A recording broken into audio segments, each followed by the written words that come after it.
Behold, behold, I make all things new.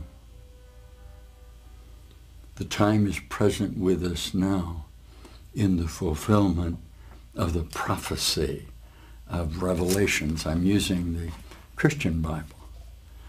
I'm using the idea of the possibility that there can be revealed to you in your own mind the certainty of the fulfillment of a prophecy. All prophecy in organization of time will be an indication of possibility contained within relative ideas about space and time. It's a simple acknowledgement that we're searching. The appearance of my Savior, Jesus Christ, into this continuum as an indication of the possibility of the immediacy of the availability of an alteration of space and time are the directions that I am given in this New Testament. I'm glad you joined me this morning. There's all sorts of reports going out about what the old man is teaching. One of the titles that we put onto this video was the Jesus Uncertainty Principle. Of course Jesus teaches uncertainty. He teaches from the fulfillment of his own prophecy in God realization, the very simple fact that man, the species man in time invention, obviously can't be certain about anything. And the more evidence that science has that that is true, the more dilemma they express in the frustration that you feel about what time really is. So the organization of this lecture, if you'd like to call it that, for the next, let's see, it's down to 51 minutes now, isn't it? Did you see what we're dealing with? Oh, some of you just tuned in just then. You missed the Revelation story. Is it still available to you? Sure.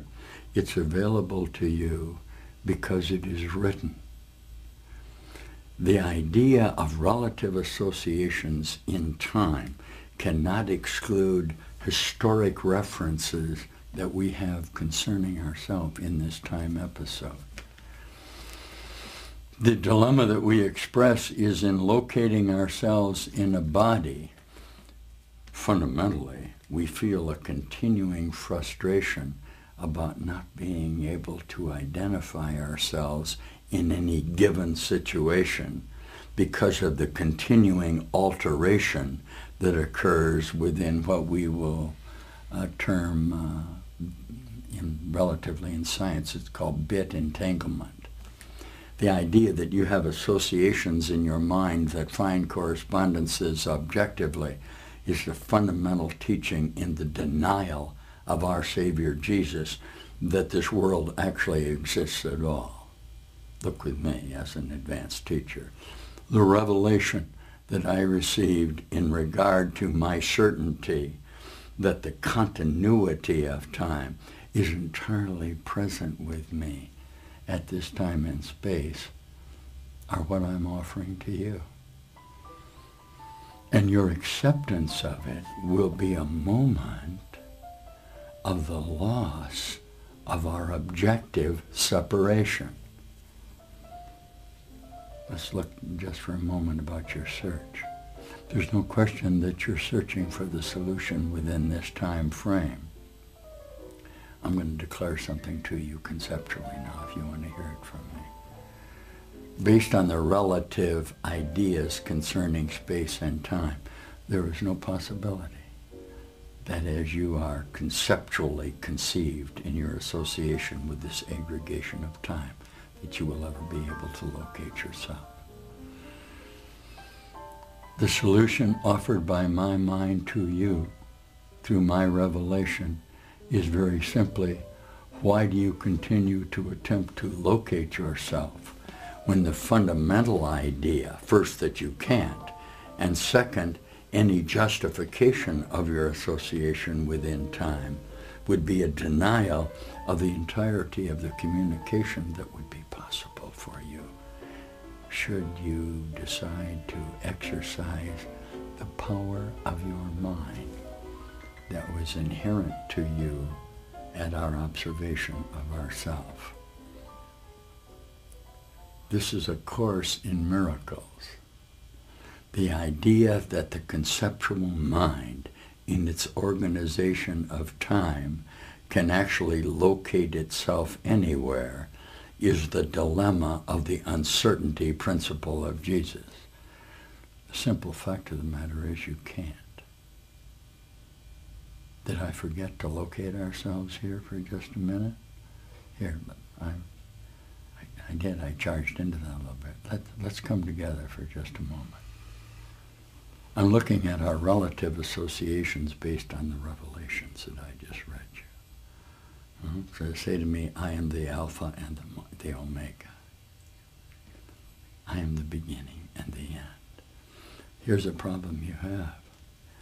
In your idea of the sequentiality of objectivity association, you believe that if you collapse your beginning and your end, you'll be nothing, you'll be gone.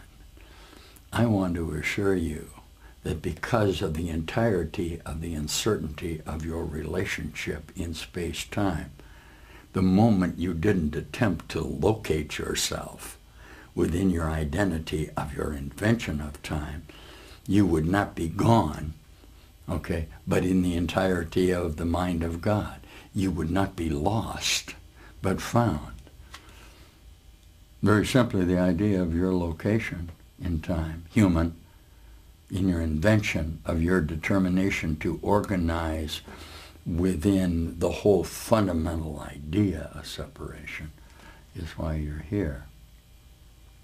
Here I am within an aggregation of your identity of yourself in the conflict that is inevitable in separate location, showing you that the immediate solution would be to locate yourself with objects that are apparently contained at the speed of light, in the certainty that at any single moment you can be found in your entirety.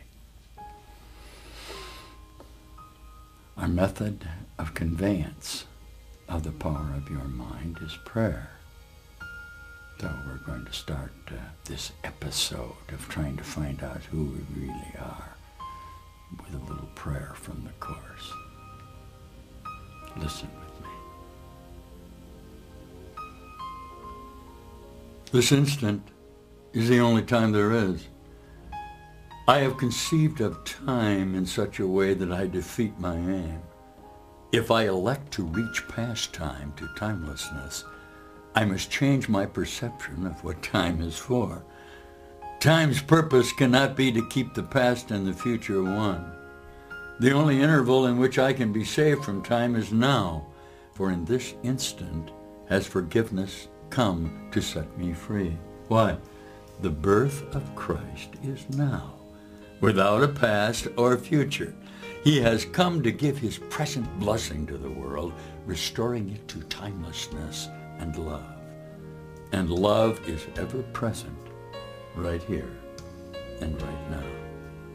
Thanks for this instant, Father. It is now I am redeemed. This instant is the time you have appointed for your Son's release and for salvation of the world in him.